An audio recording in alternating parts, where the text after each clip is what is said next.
বনি ইসরাইল কারা? এটা জানতে হলে প্রথমেই আমাদের ইব্রাহিম আলাইহিস সালামের ব্যাপারে জানতে হবে।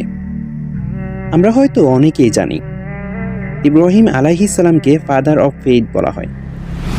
একেশ্বরবাদী হিসেবে দাবি করা তিনটি প্রধান ধর্ম, ইহুদি, খ্রিস্টান ও ইসলাম, সবগুলোতেই তিনি স্বীকৃত ও সম্মানিত। সবাই তাকে নিজেদের ধর্মের অনুসারী হিসেবে দাবি করে।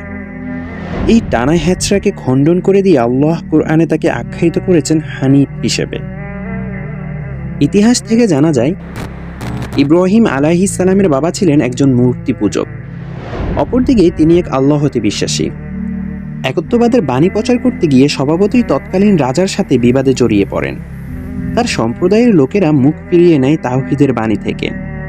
আল্লাহর নির্দেশে তখন হিজরত করেন তিনি, সাথে কেবল স্ত্রী সারাহ এবং ভাইয়ের ছেলে লূত আলাইহিস সালাম। হিজরতকালে তারা এমন এক জনপদে এসে হাজির হন যেখানকার শাসক ছিল ভীষণ লম্পট আর অত্যাচারী। সুন্দরী নারীদের সে কুক্ষিগত করে রাখত এবং তাদের স্বামীদের নির্বিচারে হত্যা করত। যেহেতু ইব্রাহিম আলাইহিস সালামের দাওয়াহ গ্রহণকারীর মাঝে সারাই একমাত্র নারী, তাই তিনি জীবন বাঁচানোর জন্য তাকে দ্বীনি অর্থে নিজের বোন বলে পরিচয় দেন। তারপরও সেই শাসক সারাহকে লাঞ্ছিত করার চেষ্টা করে। সারাহ আল্লাহর কাছে দোয়া করেন। এতে শাসকের হাত সঙ্গে সঙ্গে অবশ হয়ে যায়। শাসক মিনতি ভরে ক্ষমা চায় সারাহর কাছে। সারাহ দয়াপরবশ হয়ে রবের কাছে শাসকের সুস্থতার জন্য প্রার্থনা করেন। শাসক সুস্থ হয়ে পুনরায় একই পাপ কাজে সফল হবার প্রচেষ্টা চালায়। এভাবে 3 বারের বেলায় তার শিক্ষা হয়।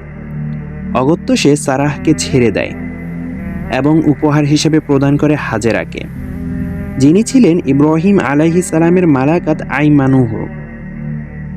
হাজেরা ও সারার গর্ভ থেকে ইব্রাহিম আলাইহিস সালামের 2টি বংশধারার সৃষ্টি হয়।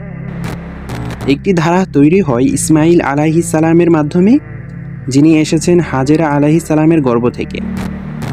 আরেকটি ধারা আসে ইসহাক আলাইহিস সালামের দ্বারা, যিনি আসেন সারার গর্ভ থেকে।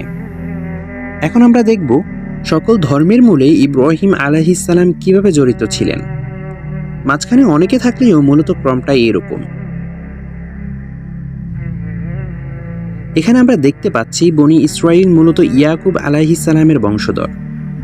এদের বনি ইসরাইল বলার কারণ হচ্ছে ইয়াকুব আলাইহিস সালামের আরেক নাম ছিল ইসরায়েল। এই বংশ থেকে অসংখ্য নবীর আগমন ঘটেছে, কিন্তু ইসমাইল আলাইহিস সালাম থেকে মুহাম্মদ সাল্লাল্লাহু আলাইহি ওয়াসাল্লাম পর্যন্ত মাঝে আর কোনো নবীর আগমন ঘটেনি। তাই এ ধারাকে বলা যেতে পারে বনি ইসমাইল।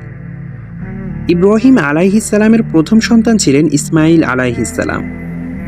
আল্লাহর নির্দেশে ইব্রাহিম আলাইহিস সালাম তার দুধের শিশু ইসমাইল ও স্ত্রী হাজেরাকে আরব মরুভূমিতে জনমানবহীন প্রান্তরে রেখে আসেন। পানির সন্ধানে হাজেরা সাফা ও মারওয়া পাহাড়ের মাঝে উদ্বিগ্ন হয়ে ছোটাছুটি করতে থাকেন, যা পরবর্তীতে হজের একটি অপরিহার্য অনুষঙ্গে পরিণত হয়। এটি পালনের মাধ্যমেই মুসলিম উম্মাহ আজও হাজেরাকে স্মরণ করে বিনম্র শ্রদ্ধায়।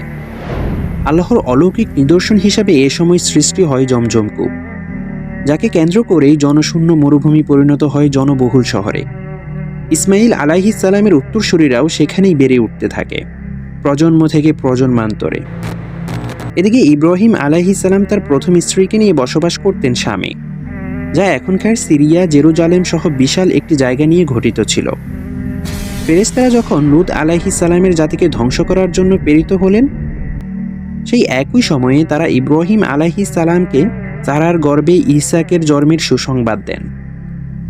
এভাবে মক্কার বনি ইসমাইল এবং শাম দেশে বনি ইসরাইলের বংশধরগণ বাস করতে থাকে।